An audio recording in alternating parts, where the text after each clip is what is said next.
আল্লাহ গানের দুশমন। ইন্নাল্লাহ হারাম আলা উম্মতি আল খামরা ওয়াল মাইসির আল কুবাতা ওয়াল কিদনিন আল গুবায়রা ওয়া কুল্লু মুসকিরিন হারাম।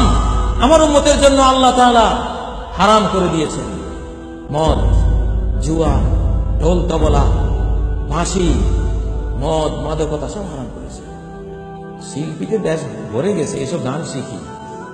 আল্লাহ নবী বলেছেন, মান জালাসা ইলা কাইনাতিন, কোন শিল্পীর কাছে যে বসবে, ফাসামে আমিনু, তার কোনো গান শুনবে, তাদের কোনো অনুষ্ঠানে বসবে, বা যে কোনো মিডিয়া যে কোনো ভাবে ওদের কোনো গান শুনবে, সুক্তফি উযুনাইহিল আলুকু ইয়াউমাল কিয়ামা, তার দুই কানে সীসাকে উত্তপ্ত করে জাহান্নামের আগুনে ওটাকে দুই কানে ডালা।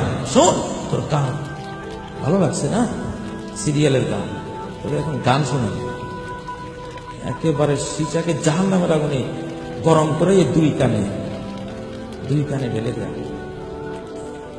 যখন ওই গরম সীসা কানে ঢালা হবে, কোন শিল্পীর গান টানের কোনো অস্তিত্বই তখন মনে থাকবে না।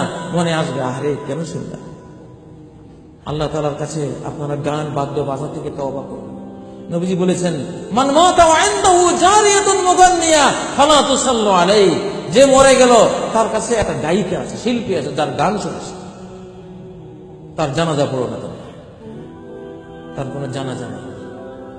এক লোক রাত্রে গান বাজনা করতেছে, নবীজি শুনে বললেন, লা সালাতা লাহু, লা সালাতা লাহু, লা সালাতা লাহু, এই লোকের জানাজা নাই, এই লোকের জানাজা নাই, এই লোকের জানাজা নাই। আল্লাহ তাআলা আমাদেরকে এইসব পাপাচার থেকে, পাপাচার প্রতিরোধ করে ভূমিকম্প থেকে বাঁচার তৌফিক দান করুন।